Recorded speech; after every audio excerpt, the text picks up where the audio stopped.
Hello again. The artist we're going to look at today is Robert Henri. He was actually born Robert Henry Cozad. He moved around the earlier part of his life when they ended up, the family that is living in Colorado. There was actually an incident that didn't work out very well involving his father shooting another man.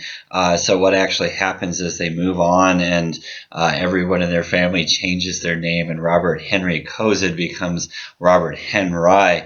Again, this is very strange story to begin the lecture with, but moving around in this part of the United States during this time period isn't that unusual for people. What we have is in 1883 he moves to New York, eventually settles in Atlantic City. In 1886, he enrolls in the Pennsylvania School of Design. 1888 through 1889, we see him traveling through Europe, and this is something that we really do get from Robert Henri, is this constant traveling for most of his life. These are some of the early paintings that we have. These are obviously from Paris, and then the one on the right is from Venice, kind of showing his early thinking in terms of art, and it's very impressionistic if you think about the artists that are working in Paris at this time and have their reputation going forward, the Impressionists. This is kind of his model. 1891, we have him returning to Philadelphia, and here we have two images from this time period. And again, if we look at the one on the right, the street corner from 1895, we have that down perspective that we see so commonly from the Impressionist in Paris, this painting as if you were in a balcony in a hotel or that type of thing looking down. But again, what we're starting to see is this kind of formulation of a style of art. It's very, very quick in nature, very patchy as we kind of continue along and look at the work that he's doing.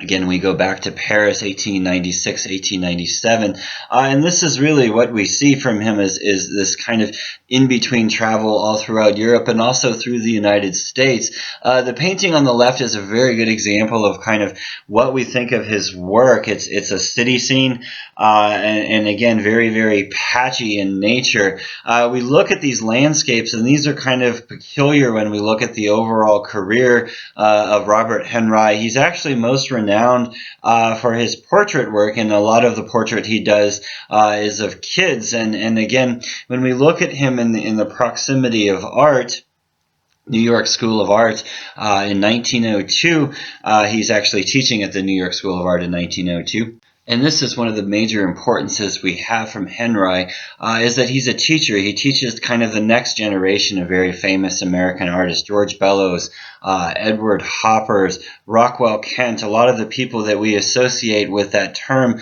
ashcan artists, kind of link their artwork and their art ideology back to Henri as being one of their original teachers. They do a lot of scenes of city scenes and kind of showing the muck. Modern urbanism is a terminology you'll often hear. This is kind of a looking at the landscapes that we have, kind of looking at the style that's developed by Henri. Wyoming Valley is actually in Pennsylvania. It's not in Wyoming. It's just the name of the valley. But again, when we look at this, we can see that packet work I was talking about, these thick applications of paint done with a palette knife in order to really form things up. These are not paintings that would necessarily take a tremendous amount of time. They have this energy about them, this vivacity that, again, we kind of have to associate back to his country of origin and the ideas of America moving forward. Snow in New York from 1902 is probably his most famous painting that we associate with the Ashcan school. But again, when we look at this, this is kind of what I refer to as a sore thumb painting. There isn't really a huge catalog of work by Henri that is these landscape paintings. This type of painting is more what we would associate again with the next generation of artists that he taught directly and very much influenced, that will be the people that we will think of as being the Ashcan artists, as I mentioned some of the names before. But it's this grittiness within the paint itself that we see kind of originating again a lot to a good degree from Henri himself. When we look at this and we look at how he's projecting this landscape, you can see the application application of the paint. When we look at the yellow over there on the right, you can actually see the palette knife kind of streaming on the canvas itself. Looking in the background, we have these beautiful mountains, but again, as they say, the hand of the artist is very much visible in his constructions, but it's the energy, again, as I mentioned, and his thick use of these colors that really becomes mesmerizing. As we look, this is when he was actually in Spain and doing some work looking at the local people there. Again, we have a matador, Modestia de Madrid, as well, and we have these very, very thick, heavy, dark backgrounds from his period in Spain. But this is a lot closer to the work that we would associate with Robert Henri. Again, this portraiture, and when we look at what he really does, we've looked at a good number of early landscapes there, but what he does is he really travels from location to location, immersing himself very much in the people and then painting portraits of the people. We have three very important shows. 1908, we have The Aid, and this is him along with some other artists that will eventually be the Ashcan School, showing in an independent show kind of as a counter to the American School of Design exhibition. We continue on to 1910. We have another show called the Independence Show. And then in 1913, we have the famous Armory Show, where there's this influx of European thinking, European art that's actually put on display. Cubism, Futurism. We have Duchamp's very, very famous New Descending Staircase, but we also have the Ashcan painters there. People like Henri are actually on exhibition.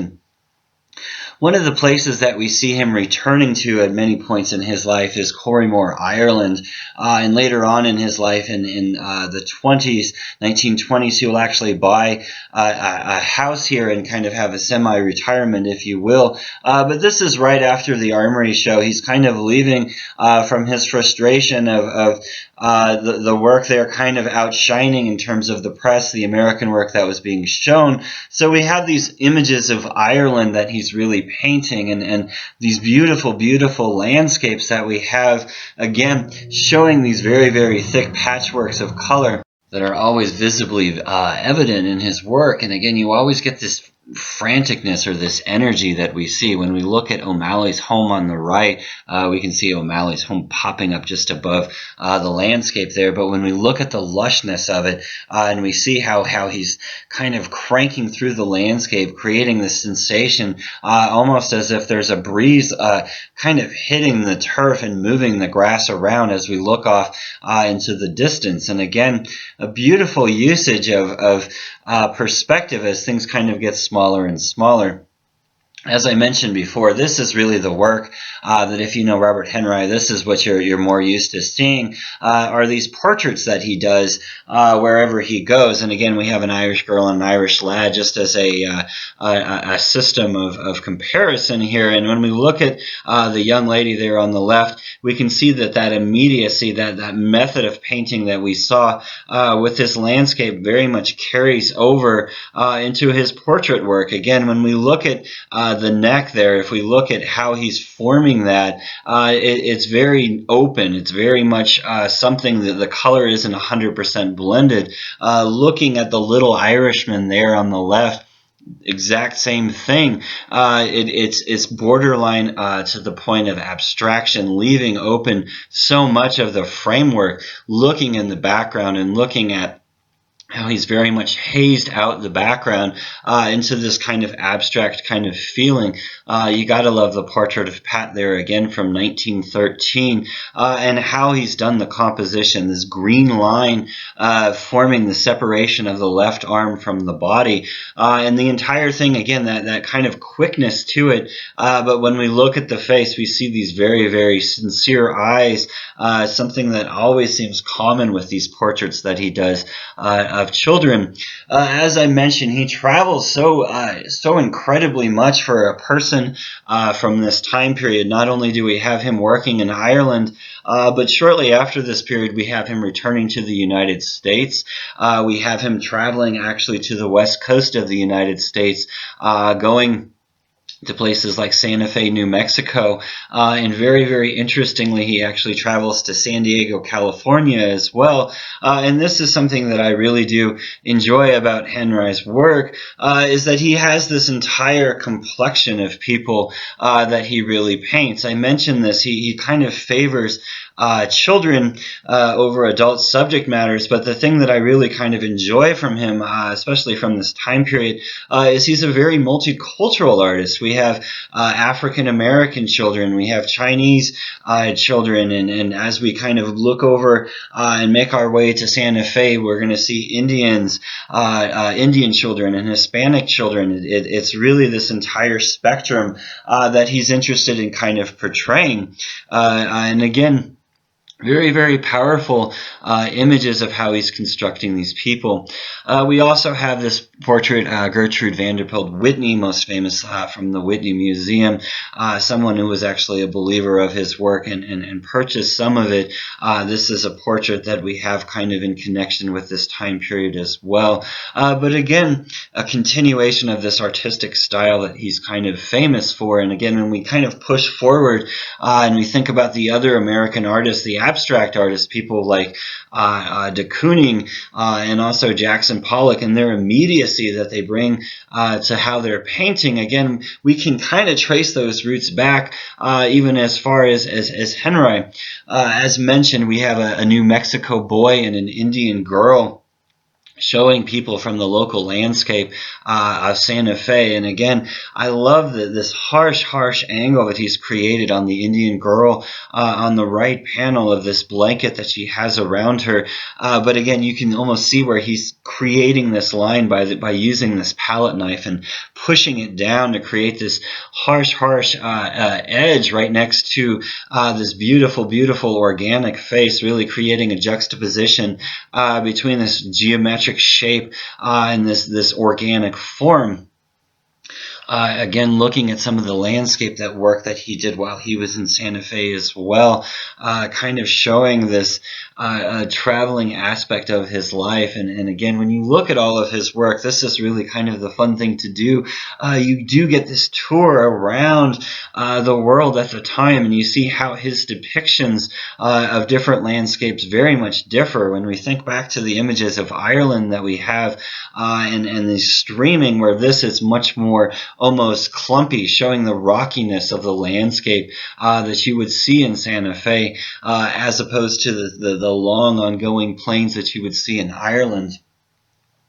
Going to Maine in 1918, and these are pastels, but again, showing this transformation of style into a different media, but still really working with the same type of technique that we see with his other paintings. And again, pastel is a much more immediate style, but here we are in the woods looking at a very mountainous terrain and a completely different landscape than you can imagine we were actually just in within being in Santa Fe.